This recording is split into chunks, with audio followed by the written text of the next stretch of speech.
নমস্কার বন্ধুরা, কেমন আছেন সবাই? গল্প যেখানে সত্যি চ্যানেলের আরো একটি নতুন গল্পে আবারও আপনাদের সকলকে স্বাগত জানাই। মনে করো আমি নেই, বসন্ত এসে গেছে, কৃষ্ণচূড়ার বন্যায় চৈতালি ভেসে গেছে।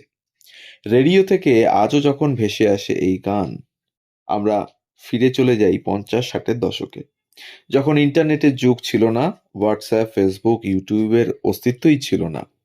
রেডিওই ছিল বাঙালির বঙ্গজীবনের একমাত্র বিনোদন। আর এমন সব গান কানে এলে মনটা হু হু করে উঠত। যে শিল্পীর গান এটি, নিশ্চয়ই বুঝতে পেরে গেছেন কার কথা বলছি। হ্যাঁ, তিনি আজ আর আমাদের মধ্যে নেই। তিনি হলেন সুমন কল্যাণপুর, যার কণ্ঠে ছিল লতা মঙ্গেশকরের সঙ্গে ভীষণ মিল। এটাই ছিল তার কেরিয়ারের কাল। তাই তিনি এ যুগে প্রায় অচেনা, অথচ তার গান আজও এফএমে বাজে। আধুনিক বাংলা গান, বাংলা ছায়াছবির গান অনেক গাইলেও সুমন কল্যাণপুর আদতে কিন্তু বাঙালি নন। কিন্তু তিনি তার কয়েকটি গান দিয়েই বাঙালিদের বড্ড আপন হয়ে গিয়েছিলেন। তখন আকাশবাণী আর রেকর্ডের যুগ। সুমন কল্যাণপুরের গান বাজলে শ্রোতারা আলাদা করে তার কণ্ঠ চিনতে পারতেন না, ভাবতেন লতা মঙ্গেশকরই গাইছেন, যা সুমন কল্যাণপুরের অস্বস্তির কারণ হয়ে দাঁড়ায়। সুমন এবং লতার কণ্ঠ নিয়ে বিভ্রান্তি আরও বাড়ে, কারণ রেডিওয়ে সুমন কল্যাণপুরের গান বাজানোর পরে বহু সময়ে তার নামটাই ঘোষণা করা হতো না। শুরুর দিকে রেকর্ডও তার নামে থাকতো না। এ কারণেই তাকে লতার ছদ্ম পরিচয়ে চিরকাল বাঁচতে হয়েছে। তবে সুমন কল্যাণপুর লতাকে অনুকরণ নয়, অনুসরণ করেই গান গাওয়া শুরু করেন। যাই হোক, আজ দুজনেই এই পৃথিবীতে নেই। কলেজ জীবনে সুমন লতার গান গেয়ে আসর জমাতেন। তার হিন্দি, বাংলা, তামিল স্পষ্ট উচ্চারণ, সুরেলা তালিম নেওয়া কণ্ঠ সবই সুনিপুণ ছিল প্লেব্যাকের জন্য। বহু হিন্দি ও বাংলা ছবিতে প্রথম সারির নায়িকার লিপে গেয়েছেন সুমন কল্যাণপুর। কিন্তু এই 50-60-এর দশক শাসন করতেন লতা মঙ্গেশকর এবং আশা ভোসলে, যাদের দাপটে সুমন কল্যাণপুর রয়ে যেতেন সঙ্গীত পরিচালকদের থার্ড চয়েস হিসেবে। যখন কোনো গান রেকর্ডিংয়ে লতা সময় দিতে পারতেন না, তখনই ডাক পড়তো সুমনের। আবার যেসব প্রযোজক তাদের ছবিতে লতার যা পারিশ্রমিক তা দিতে সক্ষম হতেন না, তাঁরা ডেকে নিতেন সুমন কল্যাণপুরকে। তবে কিছু সময়ের জন্য সুমন কল্যাণপুর মোহাম্মদ রফির সঙ্গে পরপর ডুয়েট গেয়ে উঠে এসেছিলেন লতা আসার স্ট্যাটাসে। কারণ ওই সময় রয়্যালটি ইস্যু বিবাদে লতা আর রফির সঙ্গে গান গাইছিলেন না। তাই রফির সঙ্গে ডুয়েটে লতার পরিবর্তন হিসেবে সুমন গাইতেন। কমপক্ষে 140টি গান একসঙ্গে গেয়েছিলেন সুমন কল্যাণপুর এবং মোহাম্মদ রফি, যা সুমন কল্যাণপুরের কেরিয়ারে ল্যান্ডমার্ক সময়। তাদের ডুয়েটের মধ্যে আজকাল তেরে মেরে প্যার কে চর্চে, না না করকে প্যার এর মতো চিরকালের গান অজস্র। পাশাপাশি তিনি ডুয়েট গেয়েছেন শ্রদ্ধেয় মান্না দে, শ্রদ্ধেয় হেমন্ত মুখোপাধ্যায়ের সঙ্গেও। সুমন কল্যাণপুরের জন্ম 1937 সালের 28শে জানুয়ারি। জন্ম পদবী কি ছিলেন জানেন? তার জন্ম পদবী ছিল হেমাদি, সুমন হেমাদি। জন্ম পূর্ববঙ্গের ঢাকায়, কিন্তু আদতে তারা কর্ণাটকের বাসিন্দা। কর্ণাটকের উদুপি জেলার কুন্দপুর তালুকের একটা গ্রাম হলো হেমাদি। সুমনজির পিতা শঙ্কর রাও হেমাদি কর্ণাটকের ম্যাঙ্গালোর শহরের এক বনেদি সারস্বত ব্রাহ্মণ পরিবারের মানুষ।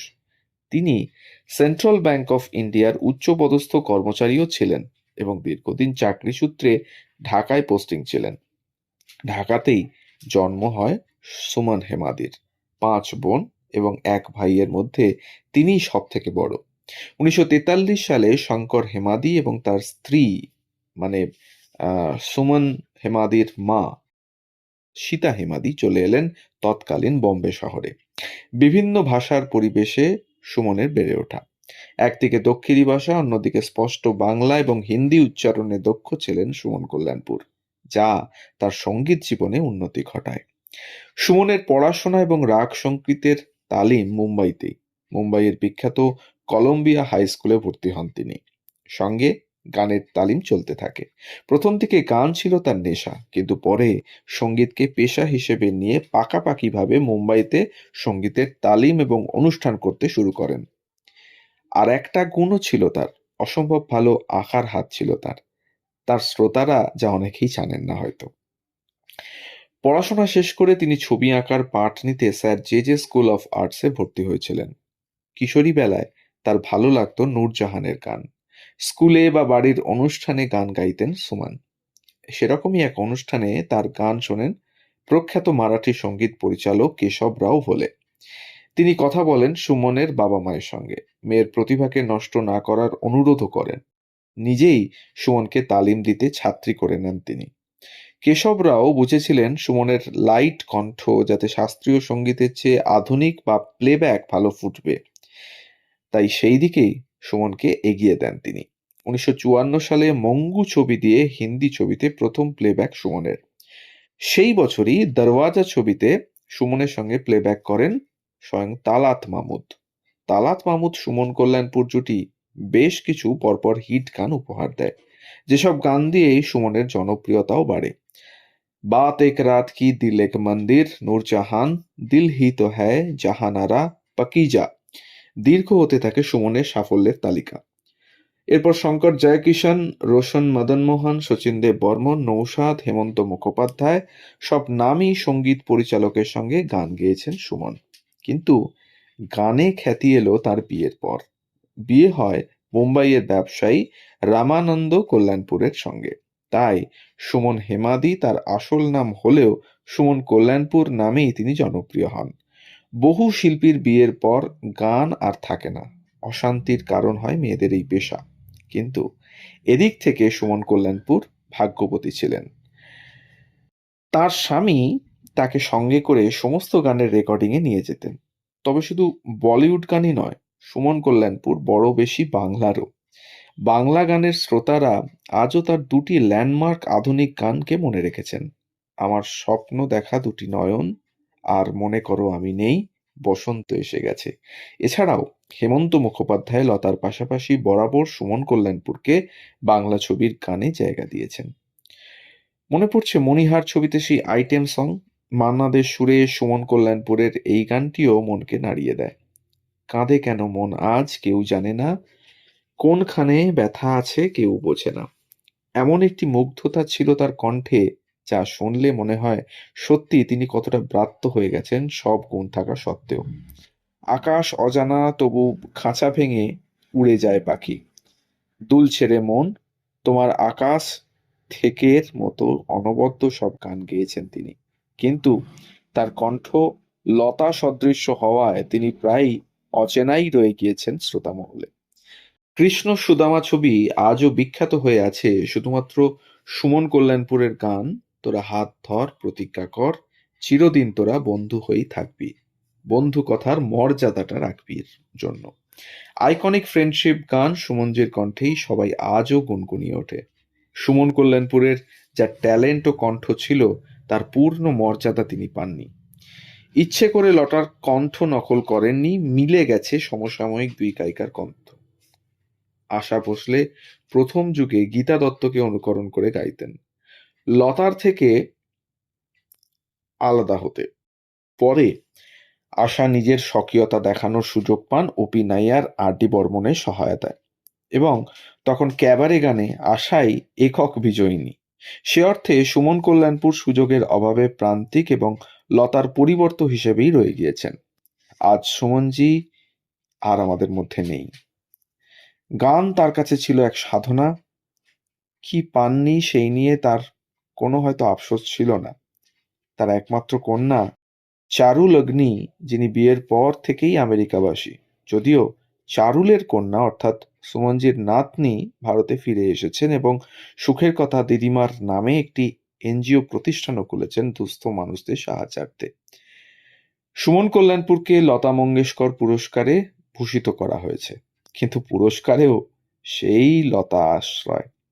লতার যুগেও সুমন নিজের প্রতিভায় বোম্বে ও বাংলায় জায়গা করে নিয়েছেন, তবু তাকে লতার মতো শুনেই সারা জীবন বাঁচতে হলো। অথচ সুমন কল্যাণপুরের গান ভোলা যায় না। আমার স্বপ্ন দেখার দুটি নয়ন, হারিয়ে গেল কোথায় কখন, কেউ তা জানে না, কেউ তা জানে না। সুমনের ধ্রুপদী গানের রেকর্ড খুব বিরল, কিন্তু ধ্রুপদী গানেও ছিল তার অনায়াস বিচরণ। হিন্দি ছবিতে রাগাশ্রয়ী গানের জন্য তিনি তিনবার ভূষিত হন সুর শ্রীনগর সংসদ সম্মানে। 2009 সালে মহারাষ্ট্র সরকার তাকে সম্মানিত করে লতা মঙ্গেশকর পুরস্কারে এবং 2023 সালে ভারত সরকারের পদ্মভূষণ সম্মানে সম্মানিত হন তিনি। তবে মৃত্যুর পরেও হয়তো সবচেয়ে বড় সত্যিটা একই থেকে যায়। সুমন কল্যাণপুরকে শুধুমাত্র লতার মতো গাওয়া গায়িকা বলে মনে রাখলে তার প্রতি অবিচারই করা হবে। তিনি ছিলেন নিজের স্বকীয়তা, মাধুর্য এবং অসাধারণ সুরবোধে সমৃদ্ধ এক সঙ্গীত শিল্পী। কিন্তু ভাগ্যের পরিহাস, তার জীবন এবং কর্মকে ঘিরে যে প্রশ্নটি দশকের পর দশক ঘুরপাক খেয়েছে তা আজও পুরোপুরি মুছে যায়নি একেবারে। তাই তার প্রয়াণের পরও সঙ্গীত প্রেমীদের মনে একই প্রশ্ন প্রতিধ্বনিত হয়, সুমন কল্যাণপুর কি সত্যিই লতা মঙ্গেশকরের ছায়ায় হারিয়ে যাওয়া এক কিংবদন্তি, নাকি ভারতীয় চলচ্চিত্র সঙ্গীতের ইতিহাসে সবচেয়ে অবমূল্যায়িত অথচ উজ্জ্বল নক্ষত্রদের একজন? আমার মনে হয় দ্বিতীয়টাই বোধহয় সঠিক উত্তর হবে। আপনাদের কি মতামত কমেন্টের মাধ্যমে আমাদের ভিডিও লিঙ্কে অবশ্যই জানান। আর যাওয়ার আগে আবারও মনে করিয়ে দিই, যদি আমাদের গল্প আপনাদের ভালো লেগে থাকে তাহলে অবশ্যই চ্যানেলে নতুন হলে আমাদের চ্যানেলটিকে সাবস্ক্রাইব করে একটু পাশে থাকবেন। বেল আইকনটিকে প্রেস করতে ভুলবেন না, যাতে আমাদের পরবর্তী গল্প খুব তাড়াতাড়ি আপনাদের কাছে পৌঁছে যেতে পারে তার জন্য। আর আমাদের উপস্থাপনা ভালো লাগলে লাইক, কমেন্ট আর শেয়ার করে দিতে ভুলবেন না, যাতে আমাদের গল্প নিয়ে আমরা পৌঁছে যেতে পারি আরও বৃহত্তর জনগণের কাছে। সবাই ভালো থাকুন, সুস্থ থাকুন আর শুনতে থাকুন গল্প যেখানে সত্যি। ধন্যবাদ।